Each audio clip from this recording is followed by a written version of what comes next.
My name's Rory Bowens. I'm going to be presenting this paper on behalf of, or this project on behalf of my co-authors, IR2022 in 2022, an overview and the possibility of ammonia detection. So as I promised, we'll go through the background pretty quickly. We already covered that direct imaging is pretty valuable for helping us better understand exoplanets. For example, if you have radial velocity data and direct imaging, you can constrain formation models, better understand planet evolution.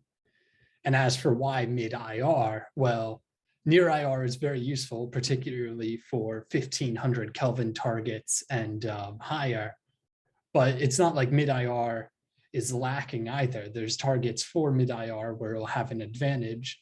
And even for targets where the near IR has an advantage, thanks to the slightly higher angular resolution and the peak in the flux, it'll still be valuable to obtain mid-IR images for those targets so that we can better characterize them. And so it also just covers a wide temperature range, can probe through dust. It's useful on everything from planets to galaxies. So there's a lot of reasons why we want to invest in mid-IR direct imaging. And as has also been covered as well, there's still a lot of reason to invest in ground-based imaging for this work, even in the era of JWST. For direct imaging, you need high contrast and fine spatial resolutions.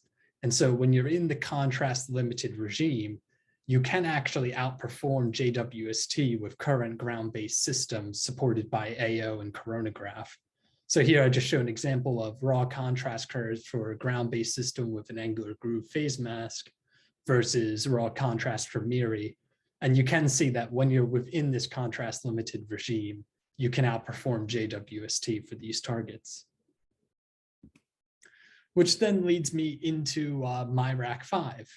So IR5 is an up and coming instrument for the MMT with the MAPS AO system. And IR5 is going to be one of the only mid-IR AO supported systems available in the world. Probably less, I believe there's less than 4 or 5, but sorry, I'm just slightly out of my tempo. One of the main advantages for IR5 is that it's going to be using a new Geosnap detector, or a new Geosnap light, or detector, yes. And so Geosnap is useful because compared to its predecessor, it's offering a higher quantum efficiency of around 65%. It can operate at frequencies from 85 Hertz and even higher. It has lower noise, no longer suffering from excess low frequency noise. And its deep well and fast readout means that Geosnap will be perfect for operating in the high background IR environment.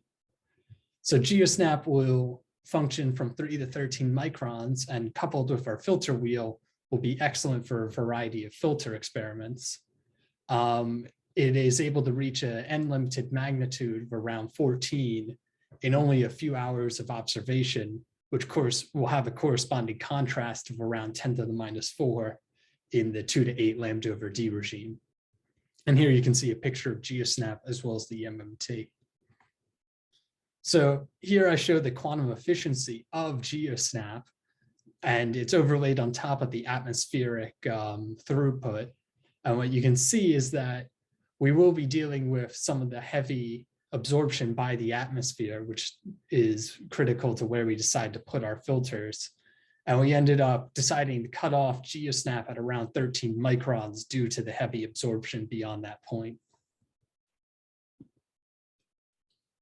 Now, actually focusing on the science that we can do with IR5. As I mentioned, we have our background limit of around 14th magnitude in 5 hours, and we should be able to image forming protoplanets. I showed an example of similar work done by Quanz et al. In 2015 in the top. But what I really focused on was characterizing gas giants. And so my preliminary analysis found that for HR8799C, Kappa and B, and GJ504b, we should be able to obtain the first mid-IR continuum photometry for these targets, even without having a coronagraph. And actually for GJ504b, I found that we should be able to observe ammonia in the mid-IR using this detector. And this was done by starting with models. We used both the heliosecond and the Sonora models. And I show here an example of one of the spectrums for parameters matching GJ504b. And you can see that the ammonia feature around 10.2 to 10.8 microns is visible here. What I've done using Python is using the known N prime filter for MyRAC5. I've tried to optimize where we should put this ammonia filter, which here is shown as these blue dashed lines, in order to extract the highest signal to noise ratio from these models. And so I've varied the parameters, the metallicity, the log G values, the temperatures, to try and get an idea of where exactly you should put this ammonia filter. And the advantage is once we actually go to the telescope, not only do we know that we can now detect ammonia most likely in a few hours, but we should be able to work backwards from that detection, assuming these models are correct, in order to predict a radius for our target as well. So MyRAC5 will be on the MMT with the MAPS-AO system sometime in late 22, and then Magellan with the MAG-AO system sometime in 2023. And in terms of future science that we'll be able to do with MyRAC5, we're planning to do some upgrades for extreme contrast, so an angular groove phase mass coronagraph, and a quasits control loop in order to maintain pointing. And with that upgrade, we should be able to observe several new targets, such as HR8799D, EPS-INDAB, and so on, as well as possible new detections that will become known thanks to the longer and longer baselines we have for radial velocity surveys, which, as mentioned, will be nice because with those known ages for the systems, with the dynamic masses, and with this direct imaging, we can constrain evolutionary models. So here I show an example of the achievable contrast for EPS-IND-A. And so I show the NEAR survey, which was done for 3.6 hours on EPS-IND-A. And we believe our contrast curve should be fairly similar to what NEAR achieved. If we go for a longer exposure time, it should be possible to push our background limit, which, as we saw for NEAR at 3.6 hours, occurs around 0.9 arc seconds lower. And so here I show the approximate region that we believe EPS-IND-AB occupies, with lower contrast corresponding to an older age for the system, closer to 4 gigayears.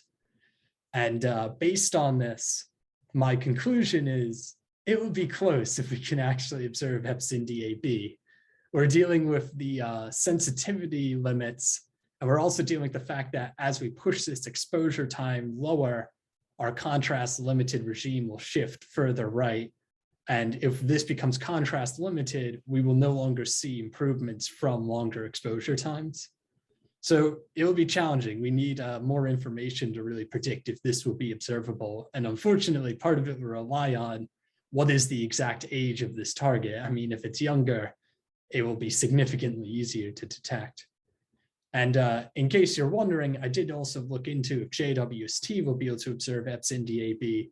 And my conclusion is, unfortunately, it's also hard to call right now. It could go either way with JWST, depending on can it achieve the contrast required at that angle.